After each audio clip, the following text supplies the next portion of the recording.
Hi everybody, I hope you're having a great day. In this video I'm going to be covering Cyborg Superman, who also happens to be the Patreon pick of the month. Cyborg Superman has had several iterations over the years, but most commonly his real name has been known as Henry, aka Hank, Henshaw. Although more currently he has made appearances as the Kryptonian named Zor-El, also known as Supergirl's father.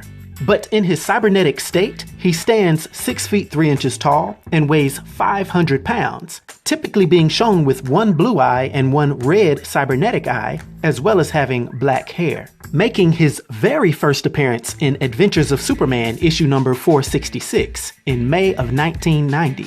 Now, Cyborg Superman is actually an energy being, and he has the unique ability to impart his energetic consciousness into any nearby machinery or computers. And this is absolute, not just being a technopath, but actually being a technomorph, being able to completely control and animate any electronics around him, as well as being able to reconstruct any of this machinery into anything he can imagine. Which makes him very dangerous, seeing as how he's extremely intelligent and has spent many years traveling across the universe. Now, his most common cyborg form is due to his interacting with Superman's birthing matrix, which gave him knowledge of Kryptonian technology as well as Superman's personal genetic code. And he used this to create his unique technological and organic body, which by the way shares identical genetics to Superman. Cyborg Superman therefore possesses vast superhuman strength, speed, and stamina. He can also fly and is nearly invulnerable. Although I have to note that even if his physical body is destroyed, as far as we know, his energy consciousness has proved to be immortal. To go on, he also has greatly enhanced senses, which include a myriad of different visual abilities, the most popular of which is his heat vision. And if this wasn't enough, he was already a genius-level human intellect before he changed. He now possesses vast genius-level intellect, having computational abilities that are way off of the charts. He therefore knows many different languages from civilizations across the universe, and naturally when you consider his cybernetics, he's also a master computer hacker, even being able to easily manipulate apocalyptic technology. Now, although he rarely has to use anything other than his Kryptonian physiology in a battle, it has to be said that Cyborg Superman also possesses several Green Lantern rings, Cordian rings, and Sinestro core rings. So yeah, dude is a beast. Matter of fact, the only weaknesses he's known to have so far is a vulnerability to kryptonite, which mostly just weakens his organic parts. Now, Cyborg Superman has had a storied past, but his origin is primarily rooted in him being Hank Henshaw, who was a leading member of a 4-man crew on the LexCorp space shuttle named Excalibur.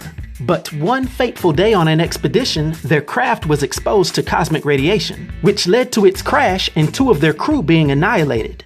It would seem to be only Hank and his wife Terry that survived the cosmic radiation. Yet it was quickly shown that the other 2, named Steven and Jim, survived as well, their consciousness being in an energy state that could reconstruct bodies for themselves, one being out of pure cosmic radiation, and the other being out of rock, gravel, and other pieces of shuttle wreckage. And as a side note, this is an obvious homage to the Human Torch and the Thing of the Fantastic Four.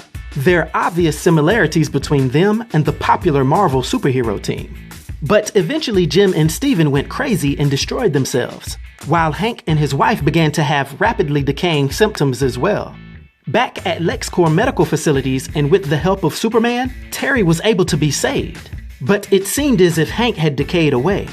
In reality, Hank's energy consciousness had actually entered into LexCorp's mainframe, and this was the beginning of his technomorphing abilities. Unfortunately, Hank's mindset then changed once his wife Terry fell into insanity and then died, because Hank then blamed Superman for the entire accident due to Supes battling the Eradicator and plunging him into the sun around the same time this solar flare sparked. Hank would then use NASA's networked computers to beam his mind into the birthing matrix that had carried Superman. And with this, he would leave the planet and travel the universe, gathering more and more knowledge about different planets and technology, as well as letting his rage for Superman fester. His plan for revenge would come together after he landed on Warworld that was being overseen by Mongol. This is also when we first see how powerful the Cyborg Superman was, easily subjugating the might of Mongol to become a part of his plan.